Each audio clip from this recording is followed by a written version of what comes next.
মণিপুরের সহিংসতা, রাহুল গান্ধীর যুক্তরাষ্ট্র সফর এবং হাসিনা সরকারের পতন সব মিলিয়ে আঞ্চলিক ভূরাজনীতির কঠিন বাস্তবতার মোকাবিলা করছে ভারত। পাকিস্তানে ইমরান খানের পদচ্যুত হওয়ার পর বাংলাদেশেও ক্ষমতার পট পরিবর্তনকে দুটো বিচ্ছিন্ন ঘটনা হিসেবে মেনে নিতে নারাজ অনেক রাজনৈতিক বিশ্লেষক। বাংলাদেশে শেখ হাসিনার ক্ষমতাচ্যুতির পেছনে যুক্তরাষ্ট্রকে দায়ী করলেও এমন অভিযোগ শুরু থেকেই অস্বীকার করে আসছে যুক্তরাষ্ট্র। ভারতের আনন্দবাজার পত্রিকায় প্রকাশিত নিবন্ধে কলামিস্ট মোহিত রায় দাবি করেন, পাকিস্তান ও বাংলাদেশে ক্ষমতার পট পরিবর্তনে যুক্তরাষ্ট্র সরাসরি যুক্ত ছিল। তার মতে, এই দুই দেশের মিশন শেষ হওয়ার পর যুক্তরাষ্ট্রের পরবর্তী টার্গেট ভারত। একমাত্র ওয়ালটন এসি দিচ্ছে 1 বছরের রিপ্লেসমেন্ট গ্যারান্টি।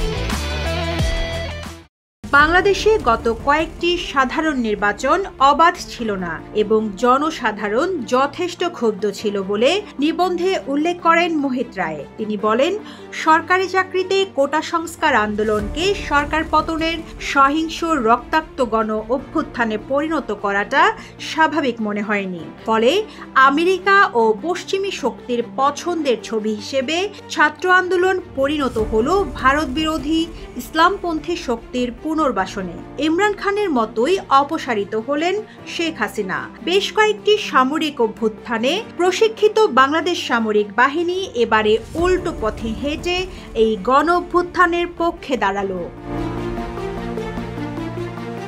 এদিকে বাংলাদেশে গণ অভ্যুত্থান ঘটার আগে একজন মার্কিন কূটনীতিকের নাম ব্যাপকভাবে আলোচনায় আসে। তিনি ডোনাল্ড লু। এই উপমহাদেশের রাজনীতি তার নখদর্পণে। ফলস্বরূপ 2021 সালে মার্কিন প্রেসিডেন্ট জো বাইডেন তাকে দক্ষিণ ও মধ্য এশিয়া বিষয়ক সহকারী সেক্রেটারি অব স্টেট হিসেবে মনোনীত করেন। অনেক বিশ্লেষক মনে করেন, হাসিনা সরকারের পতনের পেছনে মূল ছকটাই কষেছিলেন এই ডোনাল্ড লু। ডোনাল্ড লু এই দায়িত্ব পাওয়ার পরের বছরই পাকিস্তানে আস্থা ভোটে হেরে যান ইমরান খান। প্রধানমন্ত্রীর পদ খুইয়ে আমেরিকার চিঠি প্রকাশ করে দেশের নিরাপত্তা ভঙ্গের অপরাধে 10 বছরের কারাদণ্ডের আদেশ পান তিনি, যে ঘটনায় ডোনাল্ড লুকেই দায়ী করেছিলেন ইমরান।